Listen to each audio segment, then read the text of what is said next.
누가복음 11장 27절에서 36절까지 이 말씀을 하실 때에 무리 중에서 한 여자가 음성을 높여 이르되 당신을 뵌 태와 당신을 먹인 젖이 복이 있나이다 하니 예수께서 이르시되 오히려 하나님의 말씀을 듣고 지키는 자가 복이 있느니라 하시니라. 무리가 모였을 때에 예수께서 말씀하시되 이 세대는 악한 세대라 표적을 구하되 요나의 표적밖에는 보일 표적이 없나니 요나가 니느웨 사람들에게 표적이 됨과 같이 인자도 이 세대에 그러하리라. 심판 때에 남방 여왕이 일어나 이 세대 사람을 정죄하리니 이는 그가 솔로몬의 지혜로운 말을 들으려고 땅 끝에서 왔음이거니와 솔로몬보다 더 큰 이가 여기 있으며 심판 때에 니느웨 사람들이 일어나 이 사람을 정죄하리니 이는 그들이 요나의 전도를 듣고 회개하였음이거니와 요나보다 더 큰 이가 여기 있느니라. 누구든지 등불을 켜서 속에나 말 아래에 두지 아니하고 등경 위에 두나니 이는 들어가는 자로 그 빛을 보게 하려 함이라. 내 몸의 등불은 눈이라. 내 눈이 성하면 온 몸이 밝을 것이요 만일 나쁘면 내 몸도 어두우리라. 그러므로 내 속에 있는 빛이 어둡지 아니한가 보라. 내 온 몸이 밝아 조금도 어두운 데가 없으면 등불의 빛이 너를 비출 때와 같이 온전히 밝으리라 하시니라. 아멘. 오늘 저녁 9시에 겟세마네 기도가 있습니다. 그리고 내일 토요일 새벽 기도는 없습니다. 오늘 말씀 전체를 보기는 어렵고 27절과 28절 이 말씀에 집중하려고 합니다. 어제 말씀에서 예수님께서 그런 말씀을 하셨죠. 바알세불이 귀신을 쫓아내는 거라면 사탄끼리 싸우는 건데 그러면 사탄이 스스로 멸망하는 거 아니냐. 너의 말이 앞뒤가 맞지 않다. 예수님께서 귀신을 쫓아내셨는데 그걸 보고 바알세불 그 힘을 빌어서 귀신을 쫓아냈다. 이렇게 지금 서기관 바리새인들이 그러잖아요. 그래서 예수님께서 말씀하신 거예요. 귀신을 쫓아내는 거라면 사탄끼리 귀신끼리 서로 싸우는 건데 그러면 그게 뭐냐? 거기에 한 여인이 예수님의 말씀을 듣고 예수님이 그런 말씀을 하셨거든요. 그 자리에 있었던 한 여인이 예수님의 말씀을 듣고 그 여인이 얘기를 합니다. 그게 27절의 말씀인데요. 이 말씀을 하실 때에 조금 전에 예수님께서 그런 말씀을 하신 거예요. 그때 이 말씀을 하실 때에 무리 중에서 한 여자가 음성을 높여 이르되 당신을 뵌 태와 당신을 먹인 젖이 복이 있나이다 하니 이런 분은 처음 봤거든요. 이분이 메시아 예수 그리스도구나. 예수님의 말씀을 듣고 있던 한 여인이 그런 감동을 받은 거죠. 그래서 복이 있나이다 이렇게 얘기를 한단 말입니다.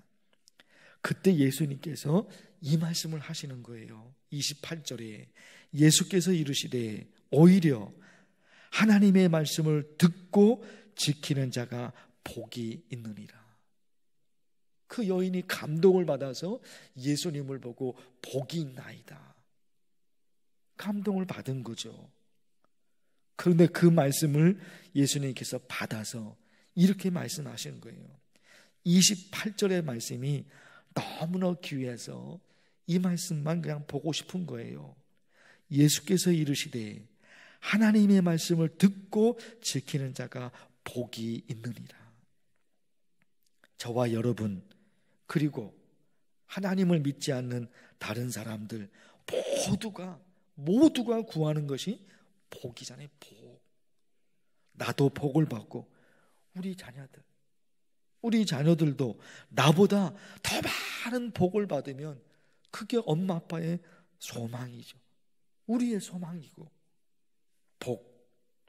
그런데 예수님은 이 말씀을 하시는 거예요. 하나님의 말씀을 지키는 자가 복이 있다. 올해 2025년 올해 우리 교회 표어 믿음의 역사, 사랑의 수고, 소망의 인내. 이거 말씀을 드린 거죠. 믿음이 있고 사랑이 있고 소망이 있죠. 근데 그 단어가 그거밖에 없느냐? 그건 아니라 말입니다. 믿음 그러면 끝이냐? 아니잖아요. 믿음의 역사가 뭐라고요? 지나간 과거를 기록한 그 역사를 말하는 것이 아니라 어떤 행동, 어떤 변화, 어떤 열매. 그게 믿음의 역사잖아요. 믿음이라는 단어 그거밖에 없는 게 아니라는 거예요. 반드시 믿음이 있으면 뭐가 나옵니까? 뭐가 발견이 됩니까? 그 열매. 그래서 마태복음 21장에 예수님께서 베다니라는 동네로 들어가셨는데 무화과 나무가 보여요. 가까이 가서 보는데 무화과 나무에 그 열매가 없어요. 그래서 예수님이 어떻게 하십니까? 그 나무를 향해 저주를 쏟아부으셔요. 그 말씀이 있어요. 길가에서 한 무화과 나무를 보시고 예수님이 무화과 나무를 보셨거든요. 그리로 가사 잎사귀밖에 아무것도 찾지 못하시고 그래서 나무에게 이르시면 그 나무를 향해서 예수님 뭐라 그럽니까? 이제부터 영원토록 네가 나무의 나무 네가 열매를 맺지 못하리라.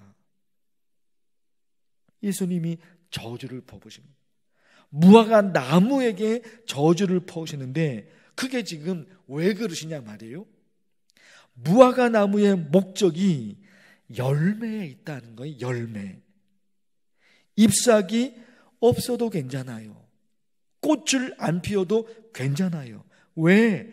무화과 나무는 그 목적이 열매에 있으니까 잎사귀가 없어도 꽃이 없어도 아무런 잘못된 게 없어요. 목적이 그게 아니잖아요. 잎사귀가. 그리고 꽃이 그게 목적이 아니잖아요. 열매가 목적인데 열매가 없으니까 예수님이 저주를 퍼부으신 거죠. 예수님이 무화과 나무를 향해서 그러신 것이지만은 하나님을 믿는 예수님을 믿는 우리를 향해서 하시는 거죠. 야고보서 내 형제들아 만일 사람이 믿음이 있노라 하고 행함이 없으면 무슨 유익이 있으리요? 그 믿음이 능히 자기를 구원하겠느냐? 그리고 결국 이렇게 연결이 되죠. 성경 말씀을 읽는 말씀이 복이 있죠. 맞죠. 성경 말씀을 읽는 사람 혹은 성경 말씀을 듣는 사람, 설교를 듣거나 듣는 사람 복이 있죠. 거기서 끝나지 않잖아요. 성경을 읽는 사람이 거기서 끝나지 않는다 말입니다. 하나님의 말씀을 지키는 사람에게 복이 있다. 열매. 오늘 여러분 간절히 기도하고 싶습니다.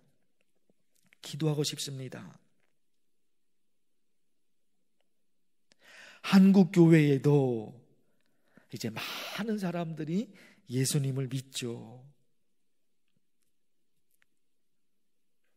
문제는 예수를 믿는 그런 목사, 예수를 믿는 그런 장로, 예수를 믿는 그런 권사, 삶이 어떤가? 이게 문제죠.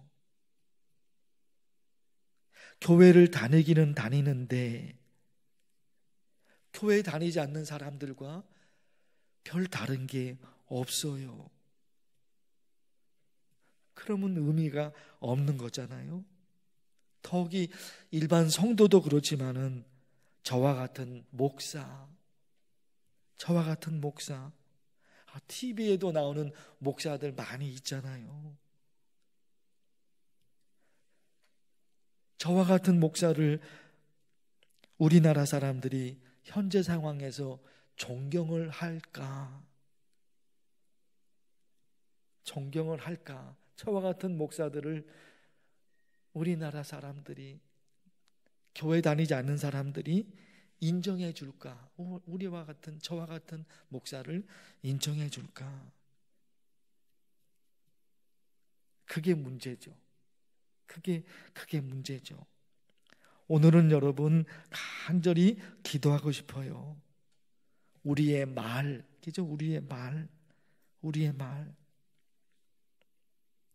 결국은 열매에 있다는 거죠. 열매. 하나님을 믿어서 어떤 열매를 맺는가. 저도 그렇고요. 또 목사인 제가 또 그런 기도가 더 강렬해야겠죠. 저와 여러분 간절히 기도할 때 열매가 있는가. 이거 가지고 예수님이 잎사귀 원하신 거 아니거든요. 예수님이 꽃을 원하시는 것이 아니거든요. 왜? 그게 목적이 아니니까. 어떤 때는 잎사귀가 목적이 될 수 있고 어떤 때는 꽃이 목적이 될 수가 있지요. 그러나 신앙생활에는 그게 목적이 아니라 열매가 목적이거든요. 그 열매가 뭐겠습니까? 그래서 예수님을 믿어서, 그래서 예배를 드려서, 그래서 교회 다녀서 얼마나 착해졌냐 말이에요. 그렇게 10년, 20년 교회 다녀서, 그렇게 열심히 성경을 읽어서, 그래서 얼마나 변화가 되었냐 이거예요. 얼마나 착해졌냐 말이에요. 그게 열매잖아요. 그 변화가 열매잖아요. 저와 여러분이 그런 삶을 살 수 있도록 간절히 기도하면 좋겠어요. 주의 이름을 부르면서 기도합니다. 주여, 하나님 아버지, 오늘 말씀을 통해서 얼마나 귀한 하나님의 말씀을 듣는지, 하나님 아버지, 예수님께서 그러십니다.